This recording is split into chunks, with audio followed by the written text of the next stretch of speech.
Extrait numéro 81. La parabole des vignerons et le baptême. Combien de fois aurais-je écrit que ce que je crois aujourd'hui n'est pas ce que je croyais hier, il y a 10 ans ou 20 ans, ni ce que vraisemblablement je croirai demain, dans 10 ans ou 20 ans, si bien entendu Dieu me prête vie.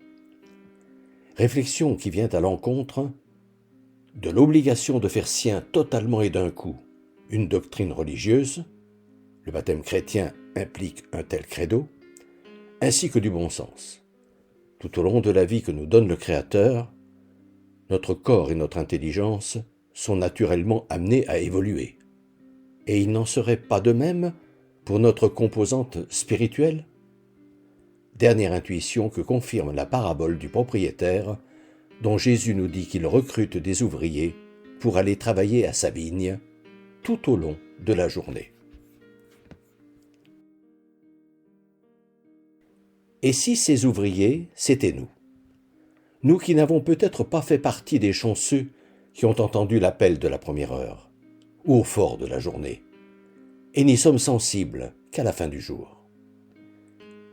Qui affirmerait que la vision éblouissante qui terrasse Paul sur le chemin de Damas n'est pas le résultat d'un long questionnement intérieur qui, alors qu'il ne s'y attend pas, prend effectivement fin ce jour-là?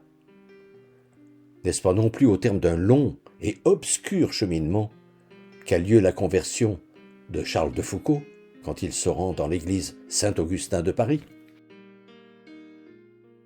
Ainsi convient-il d'accepter comme croyants les hommes et les femmes qui ne retiennent des dogmes que ce qu'ils sont capables d'y cueillir, sans pour autant les taxer de schismatiques ou d'hérétiques, si ce n'est par charité fraternelle, que ce soit au moins en se référant à ce que veut le maître de la vigne, lequel figure Dieu, vous l'avez compris, qui appelle des ouvriers quand il lui plaît, et les rémunère comme il lui plaît, selon sa justice à lui, sans que nous n'ayons rien à redire.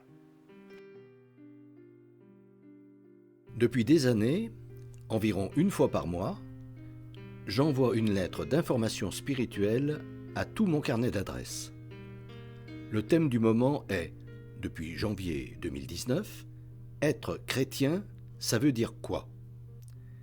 Si ce sujet vous intéresse, n'hésitez pas à me transmettre votre mail, en vous contentant d'indiquer auditeur YouTube, vos noms et prénoms, et éventuellement votre numéro de téléphone si vous souhaitez me parler.